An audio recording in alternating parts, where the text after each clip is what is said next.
Bonjour, ici CryptoLus, j'espère que vous allez bien aujourd'hui, 10 septembre, mardi. Alors, c'est parti pour la vidéo d'aujourd'hui. Il n'y a rien de spécial, il y a beaucoup de trucs qui se répètent. Et dans cette nouvelle, je vais vous montrer ce que j'ai trouvé, mais rien de spécial. Si vous aimez mon contenu, restez pareil à l'écoute. Je vais sûrement apprendre quelque chose pareil, je vous promets. Ok, c'est parti. Prix du XRP se situe présentement à 53 cents 70. À gauche, on a chandelle normale en daily.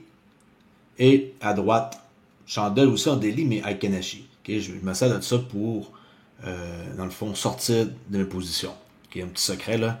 Comme ça, ceux qui ne savent pas, Aikaneshi, ça permet de rester plus longtemps en position au lieu d'avoir l'incertitude d'une chandelle verte, mais que finalement à droite, elle serait rouge. Ok, juste une petite chose comme ça que je l'ai mentionné. Puis ça, ben, ceux qui veulent en savoir plus sur les flèches qui sont là, c'est disponible sur Club Trader Relay. Allez voir. Market cap 2 trilliards, quasiment pile poil en hausse. On a eu une montée depuis les dernières 48 heures. On peut le voir avec la heatmap ici. Belle montée de fait, 12%. Fait qui est vraiment de quoi que je suis en train de penser à renforcer. Okay. Et aussi CAS, qui est CASPA, que je pense aussi renforcer. Et oui, en Corée, vous pouvez acheter des choses avec du XRP. On peut voir ici une transaction qui est effectuée avec succès dans un café. Regardez bien ça.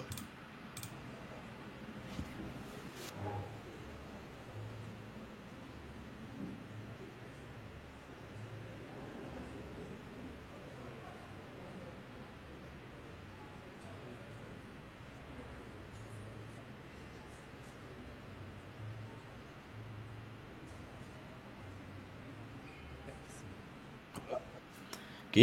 Peut-être qu'il y en a qui pensent que ça sert à rien. Ben, là, vous avez une preuve. XRP millionnaire loading. Ben, c'est juste pour vous montrer une tasse. Il n'y a pas de nouvelles par rapport à ça. Vous deviendrez riche. La richesse vous apportera la liberté. La liberté vous apportera la joie. XRP en fera une réalité. Ne gâchez pas tout. Okay, c'est une belle tasse. Honnêtement, je devrais peut-être commencer à m'acheter un peu des accessoires XRP. C'est parce que j'ai une chaîne XRP que je suis fanatique et que je porte des vêtements. Là. Okay, j'ai même pas de vêtements XRP. c'est bizarre pareil à dire, mais c'est ça. Okay? Mais oui, effectivement, une tasse comme ça, je devrais mettre mon café là-dedans. C'est une idée.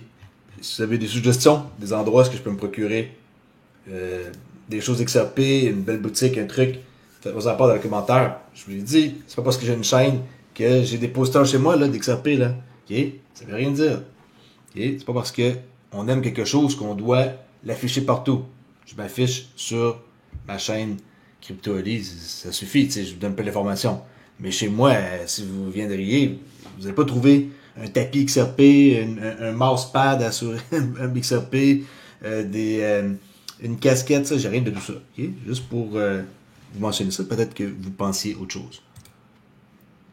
Selon un expert, XRP ne connaîtra pas seulement une hausse, mais un cycle de croissance perpétuelle. Ça, c'est un truc qui court depuis quelques jours que je vois. Selon Edward Farina, qui est un YouTuber, influenceur, le jeton natif XRPL connaîtra un cycle perpétuel. Pour le contexte, un cycle perpétuel suggère une trajectoire ascendante sans fin pour le XRP. Est-ce que vous pensez qu'au lieu d'avoir juste une hausse, qu'on pourrait être dans un cycle de croissance qui monte et qui monte et qui monte? Un peu qu'est-ce que Bitcoin ont vécu. Ils ont commencé et ça ne l'a jamais arrêté. Est-ce que vous pensez que ça, c'est ce qui va arriver avec XRP? Et là, ben, l'article continue aussi ici. On peut voir sur CryptoBasis. Je fais bien attention maintenant de ne pas vous lire une tonne d'informations. Si ça reste que c'est un article, là, je peux en faire un aussi. Et je peux m'écrire à vrai n'importe quoi. Mais la logique dans tout ça, c'est que oui, je pense que quand ça va être adopté, que ça va être un cycle de croissance perpétuelle. Et non juste une hausse pour dire que ça monte là, et que ça baisse après. Si vous n'avez jamais vu cette vidéo-là de Mickey B. Fresh, je vous la montre immédiatement pour comprendre un peu qu'est-ce que ça fait l'effet d'inertie pour la fameuse flywheel qu'on parle tout le temps. En anglais, aujourd'hui, mon robot, il veut rien traduire. Il est difficile. Je sais pas pourquoi. As more people provide liquidity, Il explique un exemple avec, dans le fond, le volume qui va être ajouté, le retour des liquidity providers qui va faire augmenter le prix du XRP. C'est une roue sans fin. Quand que ça va être adopté, on appelle ça une flywheel. Okay? Et ça tourne. Et maintenant, les montants qui sont là-dedans sont gigantesques. Et c'est ça qui va faire augmenter le prix du XRP. Puis le slippage, ben, il n'y en aura presque plus. Autrement dit, quand on fait une transaction, la différence entre le bid et le ask qu'on achète va être tellement minuscule que les gens qui vont déposer du XRP vont pouvoir profiter. Et on va devenir comme un market maker. Fait que moi, mes XRP, plus tard, je vais les lender, là. C'est sûr, là, que je vais les prêter pour avoir quelque chose en échange. Les frais de transaction, tu sais, qui sont minimes, mais multipliés par des gros montants, ça fait intéressant, non? Tout ça, c'est des choses futuristes, mais réalistes. the price will go up. And we're going to take a look now, and this is going to be a lot thrown at you in one video, but I'm going to break this down over next couple of weeks, next couple of days really, in further detail. And we're going to look at the liquidity flywheel. And the liquidity flywheel is something that I find the perfect example of what will give you a visual of how this is going to work. I'm sure many of you will get this. Some of you, it might go over the top of your head. But stick with me here. So volume through the pools means increased fees, which means increased liquidity provider returns. Now there's a continuous auction mechanism, and since the XRP ledger, it's at a network layer, the arbitrageurs will be paying for the rights. So that's additional revenue. That drives up liquidity returns, right? Which means deeper liquidity because more people now come into the pool. Drives liquidity deeper. And what does that do? Drives slippage down. Slippage goes down, volume goes up. And then volume goes up means the fees go up. Fees go up, liquidity providers make more. And round we go. That's the liquidity flywheel. That is what is going to drive the value of XRP up. OK? C'est un schéma qui démontre, dans le fond, un exemple visuel pour ceux peut-être qui ont de la misère à s'imaginer qu'est-ce que c'est la fameuse flywheel dont Ripple ont parlé dans le passé, qui est plein de graphiques. OK? Vous pouvez aller voir sa chaîne en passant, Demiki Refresh, Mr. Fresh Time, et vous allez trouver des infos détaillées comme personne au monde fait comme lui. OK? L'amendement fixe du AMM, Automated Market Maker du XRP Ledger, vient d'obtenir la majorité des 29 votes pour l'activation des votes, excusez-moi, que l'activation aura lieu dans 2 semaines. Cet amendement signifie que les utilisateurs signifie pour les utilisateurs une meilleure correspondance des tailles de transactions et donc de meilleurs taux de swap. Quand vous faites un swap, vous échangez quelque chose pour quelque chose d'autre, ben, ça va être mieux pour votre poche. Fait que ça, c'est un amendement qui avait lieu, qui était passé. Et là, on voit ici VET, qui est un validateur de nœuds chez, pour le XRPL, qui le mentionne. Chose qui est peut-être pas importante pour vous, mais que je mentionne. Qui sait? Qui est 82% consensus. Et ça a été passé l'amendement. Si vous voulez en passer, vous voulez voir les amendements, c'est très facile. Vous allez sur xrpl.org, nos amendements, et vous allez pouvoir après ça trouver les bons amendements et suivre qu'est-ce qui se passe. Puis sûrement qu'il y a d'autres détails là, si vous cliquez et vous allez voir d'autres informations. Personne n'a su en passant là, si vous voulez des infos véridiques et uniques, ben lui il a un validateur sur XRPL, il s'appelle xrp.vet, ça c'est le nom. Si on clique là, on arrive sur son site, mais c'est juste comme pour montrer que, tu sais, comme, il a un validateur. Regardez si on clique là. Validateur, pouf. Ça, dans le fond, c'est lui. OK?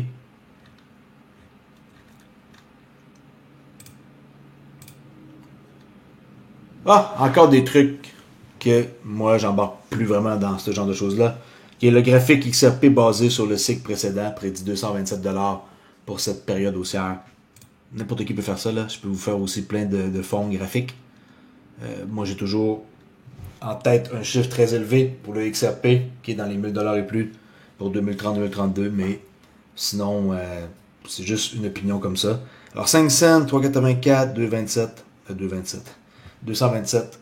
Je montre juste des choses que je trouve et que je me dis, tu sais, n'importe qui peut faire des formes graphiques et interpréter. Je peux vous prendre la charte qui est là et vous faire des affaires de ouf et que vous allez être en mesure de croire si j'insiste et que je vais vous faire croire quelque chose. Ok? Ici, c'est une interview qui a eu lieu avec Brad Garlinghouse et je montre ça si vous l'avez jamais vu. C'est un truc que peut-être vous aimeriez savoir. Checkez bien ça. You're sending messages to banks to Parle de Swift là, par rapport à XRP. release liquidity and making sure the debits and credits match. So, to some degree, really boil it down, Ripple's competing with the liquidity of Citi and the messaging of Swift, but in one, because we're both messaging and liquidity. Il parle que Ripple, il compétitionne dans le fond avec Swift, comme par exemple, il donne un exemple concret, Citi et la liquidité. C'est ce qui fait en sorte que c'est comme un 2 en 1 et qui compétitionne contre Swift.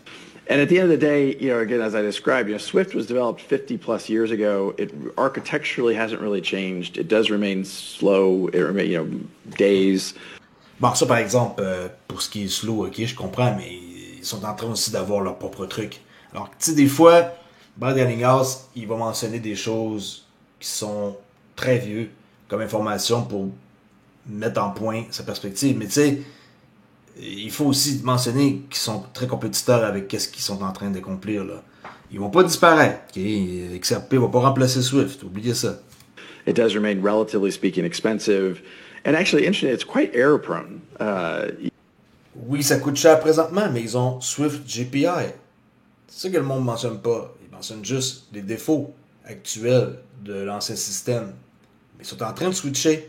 Puis oui, ils peuvent utiliser aussi Ripple, la technologie, et faire de quoi avec eux.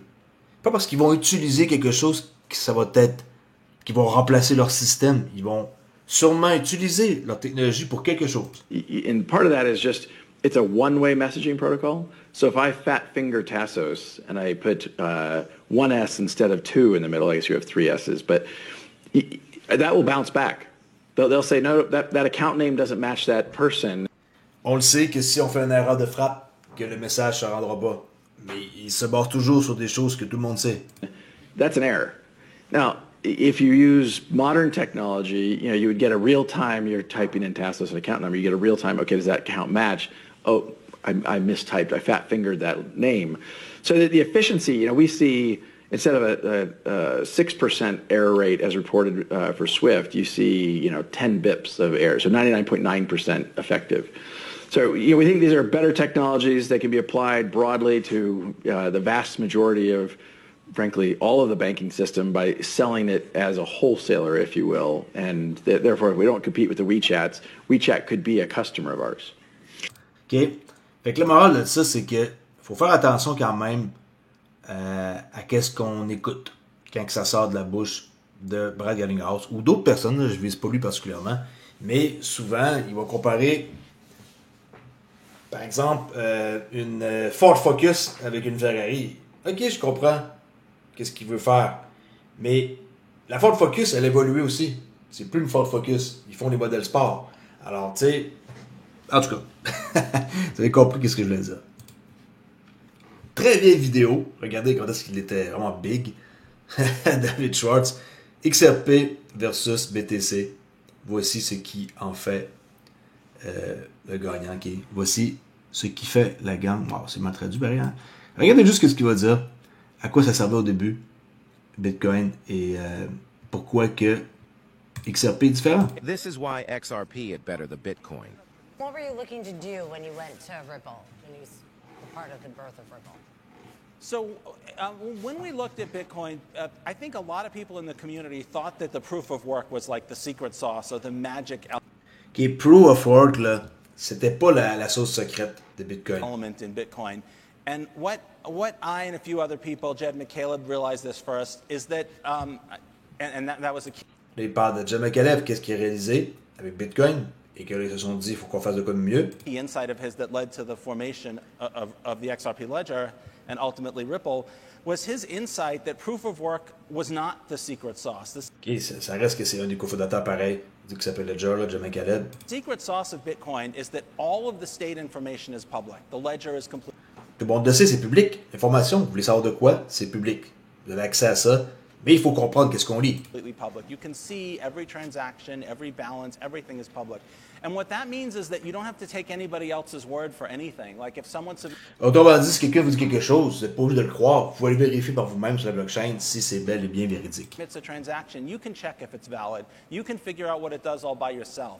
And that was the sort of decentralization magic. And that proof of work was just the way that it solved the double spend problem. OK? Fait que, tu sais, c'est une vieille vidéo, mais, je veux dire, c'est pour faire comprendre au monde que, maintenant, vous pouvez faire une transaction et aller vérifier par vous-même si ça l'a passé ou pas. Mais encore là, les gens, ils sont pas vraiment intéressés à aller vérifier. Demandez ça à quelqu'un. Va faire un tour sur la blockchain puis essayer de comprendre ça. C'est du jargon pour la plupart du monde, là. D'essayer de comprendre qu'une transaction, elle est là, puis qu'elle est publique, puis qu'elle est visible, puis qu'on peut voir la date, puis qu'on peut voir à qui qu'on l'a envoyé, puis le porte. Tu sais, tout ça, c'est pas très important de savoir ça pour quelqu'un qui fait juste une transaction. On s'en fout un peu de qu'est-ce qu'il y a sur la blockchain. Mais oui, si je veux vérifier quelque chose, je vais aller voir, ça c'est clair, là. Bon.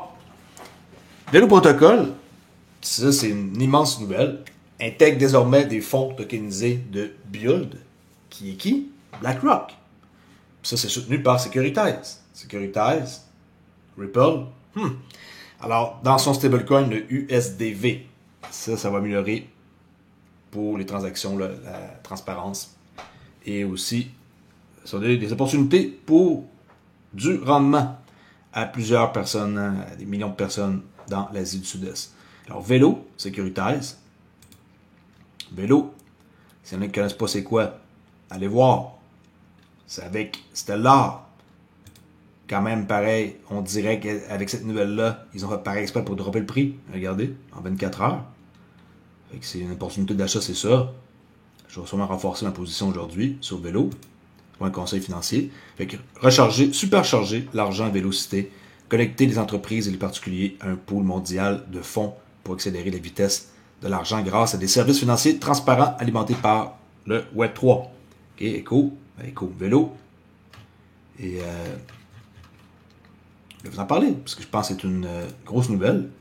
Puis, vous devez être au courant que BlackRock, il travaille avec plusieurs entités. OK? Ah, ça c'est super. La réponse qu'il a donnée, vous devez connaître cet homme-là à gauche, on a parlé de Stripe, et la réponse qu'il donne est vraiment, vraiment, vraiment intelligente. En quoi que l'or a été démonétisé parce qu'il exigeait la confiance. Et là, lui, ben, il fait qu'écouter et rien dire, là. Peter Schiff, mais regardez bien ça. Très intelligent, d'ailleurs. David, the real problem with gold is that, unfortunately, it has to centralize. The problem is that gold can't achieve transaction finality without the help of a government or a central party, meaning that when gold was operating in a local economy, and you can exchange the physical coins with your direct counterpart for your butcher, your local tailor, your grocer, whoever you were exchanging with, gold was great. When the world needed to scale an economy and the velocity of money larger than your local economy, gold failed us. Gold failed us because gold is just a bare physical metal. It does not carry a monetary network. What's the gold network? The gold network are human beings. And when you're trying to transact in an economy of billions of people globally, you are reliant on central parties, banks, governments. And it was for that reason that gold failed. And it failed in a way that you can't operate a truly free market when the concentrated supply is with those that you have to trust. And so that's fundamentally what Bitcoin solved, is that you are able to create a scarce bearer instrument and a network that can achieve finality in transactional settlement without the reliance on any government or central party. David, Assez convaincant, non? Alors, le Bitcoin est plus rare, On peut le porter, OK? Divisable, vérifiable, scellable, mais surtout le Bitcoin atteint des propriétés monétaires inégalées sans dépendre de la confiance. Tous les avantages sont perdus si une partie de la confiance est requise. Satoshi. OK? Petit vidéo de 19 secondes que Musk mentionne, et on voit Judy Shelton qui dit, dans le fond, oui, qu'est-ce qu'il est en train de dire. Et regardez bien ça, ok? Si nous nous débarrassons des réglementations absurdes et transférons les gens du gouvernement dans le secteur privé, nous connaîtrons une immense prospérité. Okay? Ça, on deviendrait avec l'âge d'or en Amérique. La solution est simple, c'est ça. No, I think actually the reality is that if we get rid of nonsense regulations and shift people from the government sector to the private sector, we will have immense prosperity, and I think we will have a golden age in this country. And it'll be fantastic. Ouais. Mais est-ce que ça va arriver?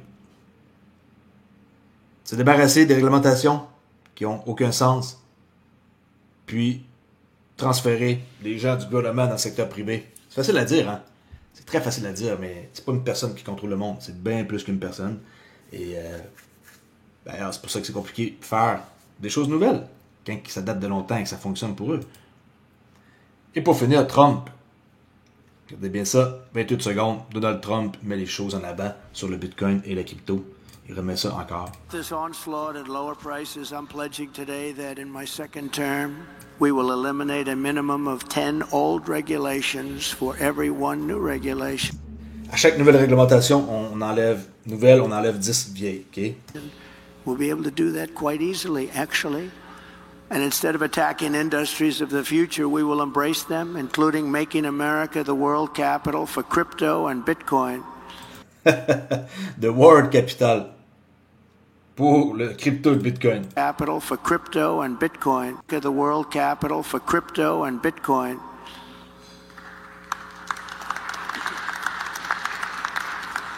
Un petit peu timide comme applaudissement, mais c'est ça. La capitale du monde, ah ouais, pour la crypto et le Bitcoin. Ben, c'est sûr et certain que je préfère lui que Kamala Harris, hein? S'en fout que Chris Larson joue dans les deux parties. L'important, à quelque part, c'est que on ait une réglementation qui tarde et qui arrive jamais. C'est tout. Rien de spécial, comme vous avez pu voir, mais je suis sûr que vous avez appris quelque chose. Du moins, je l'espère. C'est Crypto-Ali, et si vous voulez me suivre et que c'est pas encore déjà fait, suivez-moi, faites un petit like. Et je vais commencer à faire des lives fort probablement sur une base quotidienne le matin, okay, à mes heures à moi là. Puis hier j'ai recommencé, j'ai bien aimé. Puis je trouve que ça me reconnecte avec vous. Et j'aime les lives, c'est pas un problème.